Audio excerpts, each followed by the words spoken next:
In the heart of Connecticut lies a town like no other, Stars Hollow.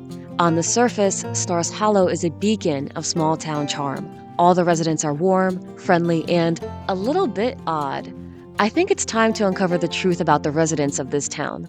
What do we really know about this town? It's a very quaint town. Stars Hollow was founded in 1779. It's located approximately 30 minutes away from Hartford, 22.8 miles away from New Haven, and approximately 20 miles away from Woodbridge. Allegedly, the town was formed when two star-crossed lovers escaped their homes and were led by starlight to the spot where the gazebo now stands. There is another theory of the town's formation. A Puritan family first discovered the area while they were looking for a place to settle. The town's name comes from the family's observation, "The stars so bright, this forest so hollow." What's so interesting about Stars Hollow is that quirkiness isn't the exception, it's the rule.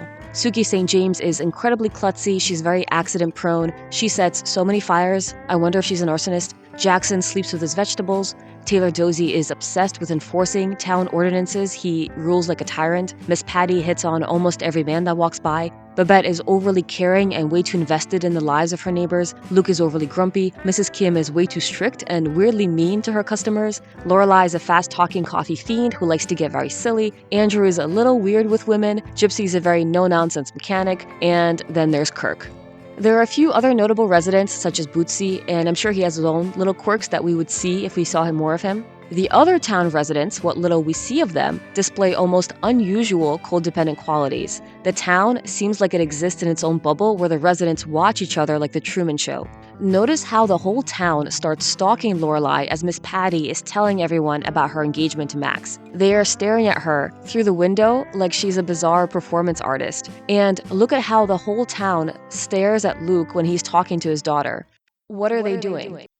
Have you ever wondered why the town residents are just a little too peculiar, and why when someone first moves to Stars Hollow, they appear to be normal, but then their character slowly devolves over time? Well, I think I found the answer. It's the water. Okay, so I know this sounds really crazy. Just hear me out on this. So you see, the town's water supply system has been poisoned. For decades, it has been tainted with a chemical compound that has the effect of amplifying the dominant personality traits of the people who drink it. So over time, those personality traits become more pervasive and overt in the people who live in the town. For example, if someone is predisposed to being bossy, the water, or let's say the chemical in the water, cranks that personality trait up to 11. So the person, even though they were just predisposed to being bossy, becomes very controlling and they become more adamant about imposing their rules onto others. If someone is grumpy, they become extra grumpy and cynical. If someone's flirtatious, then they can't help but be flirtatious with everybody. This is why someone like Dean, who first moves to Stars Hollow, appears to be kind of cool and well-rounded. Dean comes from a metropolitan city like Chicago. He likes to read Hunter S. Thompson. You do have to read Hunter Thompson. And at the young age of 16, he built an entire car. The more time that he spends in Stars Hollow, however, the simpler he becomes. Dean turns into a very small-town boy who forgets his Chicago roots, who doesn't like to read, and who does very poorly in school.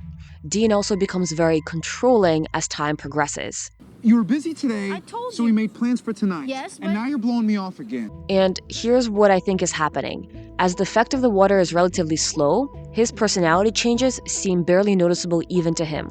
However, he does have moments of clarity when he wonders what has happened to him. I'm so sorry, Rory. I'm sorry too. I don't even know what happened. We had a fight. So we can see that there are times that he realizes that the things that he says and does are crazy even for him. Which is crazy because I love the fact that you're going to go to Harvard. And then you have to do something that's going to help you get there. And I don't even really understand it myself. Jess is another outsider to the town, and Jess is in shock when he shows up because, from an outside perspective, there's just something uncanny valley about the town. Everything seems normal, but there's something beneath the surface, and you really can only see it when you're coming from the outside. Alright, so then who would do this? Who would want to sabotage the town? My money is on Woodbridge, Connecticut. Woodbridge is a longtime rival of Stars Hollow, and I think that Woodbridge caught on to the fact that Stars Hollow was going to exceed them in the tourism business, so they felt like they had to sabotage the town. What about the outside residents like Liz and TJ? They're quirky. Well, Liz grew up in Stars Hollow, so she had already been drinking the water for years. And TJ has spent too many years working in the Renaissance Fair. Now, I know what you're going to say. Well, Whiskers, what about Paris? Well, Paris, even though Paris comes from Hartford, the water supply system is not limited to just Stars Hollow. It leaks out to other towns. And so, where Paris lives, it's a little bit on the outskirts. And so, the water sometimes gets over into, you know what? I don't know. I give up.